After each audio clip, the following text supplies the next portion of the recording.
ബിസിനകത്ത് നമ്മുടെ Nivin ഷാനവാസിനെ physical assault ചെയ്തിരിക്കുകയാണ്.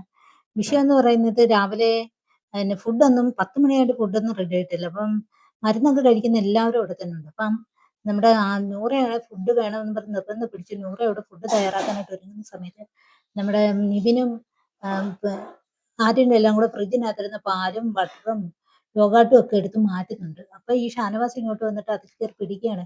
പിടിക്കുന്ന സമയത്ത് നിവിനാണെങ്കിൽ ആ പാല് പിടിക്കുന്നതിനിടയിൽ ആ കയ്യിലിരുന്ന പാലങ്ങ് തെറിച്ചു പോകുന്നുണ്ട്. പിന്നെ ഒരു കവർ പാല് കയ്യിലിരിക്കുകയും ചെയ്യുന്നുണ്ട്. നിവിനാണെങ്കിൽ ആ പാല് കവറാണെങ്കിൽ ഞെക്കി പൊട്ടിച്ച് ഷാനവാസിന്റെ ദേഹത്തേക്ക് ഒഴിക്കുകയും ചെയ്യുന്നുണ്ട്. ആ കവർ എടുത്ത് ഷാനവാസിനെ എറിയുകയും ചെയ്യുന്നു. പെട്ടെന്ന് ഷാനവാസ് അവിടെ ഈ പാലും എല്ലാം കൂടെ നിലത്ത് വീണ് കിടപ്പുണ്ട്. അപ്പൊ സ്ലിപ്പ് ആവുന്നുണ്ട്. അപ്പൊ ഷാനവാസ് മുട്ടുകുത്തി അവിടെ അങ്ങ് വീഴുന്നു. എന്ന് വെച്ചാൽ ഓൾറെഡി പുള്ളിക്കാരൻ ഈ ഹെൽത്ത് ഇഷ്യൂ ഉള്ളതാണ്. അപ്പൊ സ്ട്രെസ് ആയി കാണും. ഇത്രയും വിഷയം അവിടെ നടക്കുന്നത്. രാവിലെ മുതൽ ഭയങ്കരമായ സംസാരം അവിടെ നടക്കുന്നുണ്ട്. ആ വിഷയത്താണെങ്കിൽ ഇങ്ങനെ ഒരു വിഷയം കൂടെ വരുമ്പോഴത്തേക്ക് പുള്ളിക്കാരൻ ആകെ അങ്ങ് വിറയ്ക്കാനും നടക്കാനും വയ്യാതെ ബോഡി കൂടുതൽ അങ്ങ് ടയേർഡായി. ആ രീതിയാണ് അവിടെ കാണിക്കുന്നത്. അപ്പൊ ഉടനെ തന്നെ നിവിൻ പറയുന്ന ഡ്രാമയാണെന്ന് പറയുന്നു, അഭിനയമാണെന്ന് പറയുകയൊക്കെ ചെയ്യുന്നുണ്ട്. അപ്പൊ അങ്ങനെ ഒരു വിഷയം രാവിലെ നടന്നിട്ടുണ്ട്. ആക്ച്വലി നിവിനൊക്കെ ഓവറായിട്ട് കിടന്ന് ഇതിന്റെ ഒന്നും ഇത്രയൊന്നും ആവശ്യമില്ല. എന്തിനാണ് ഓവറായിട്ട് ഇത്രയും കാണിക്കുന്നതെന്ന് അറിയത്തില്ല.